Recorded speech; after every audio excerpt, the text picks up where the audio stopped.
السلام علیکم ملګرو، په دې هیله چې روغ جوړ او خوشحاله وئ. نننۍ ویډیو زموږ د پروفایل لاکینګ په باره کې ده چې څرنګه کولی شو موږ خپل فیسبوک پروفایل لاک کړو، یعنې بندې کړو.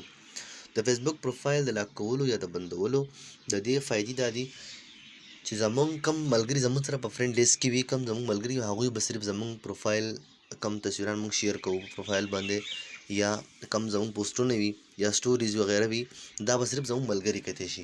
که چېرته کې بهر نه څوک ستاسو د پروفایل یا ستاسو فیسبوک اکاونټ په سرچ کې وګوري او ستاسو اکاونټ ته راشي، نو دنده ستاسو اکاونټ ته نشي راتلی، یعنې ستاسو کم پکچرز وي وغیره تاسو کم شیر کړي وي هغه نشي کتی.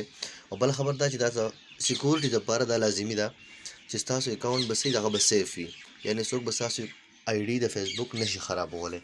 دغه سیټینګ د هر یو کس دپاره په خپل موبایل کې کول لازمي دي. او راځو سکرین ته دغه ویډیو درته ښایمه.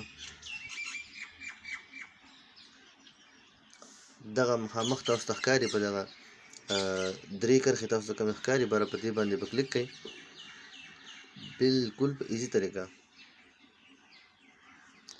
په دې به کلیک کوئ. ښه، لاندې به تاسو په دغه سیټینګ باندې کلیک وکړئ.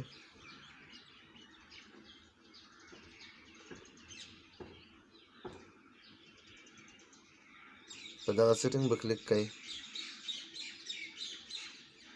حاجی لاندې به راشئ، مخامخ تاسو ته به ښکاري پروفایل لاکینګ.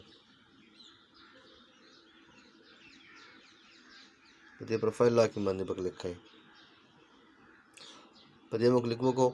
اوس وګورئ تاسو ته ښکاري چې لاک یور پروفایل، لاندې کوم چې تاسو ته ښکاري دغه لاک یور پروفایل په دې باندې به کلیک کوئ. تاسو ته به ښکاري په دغه لاک یور پروفایل باندې به کلیک کوئ. لږ صبر به وکړئ، دغه لږ ټایم اخلي. ښه جی، اوس ستاسو پروفایل چې کوم دی هغه لاک شو. دوی وایي چې یاره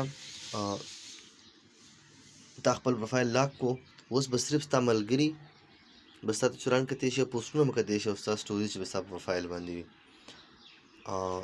دغه پروفایل خپل لاک کړئ ډېر په اسانه طریقې سره. ډېره مننه د ویډیو کتلو لپاره.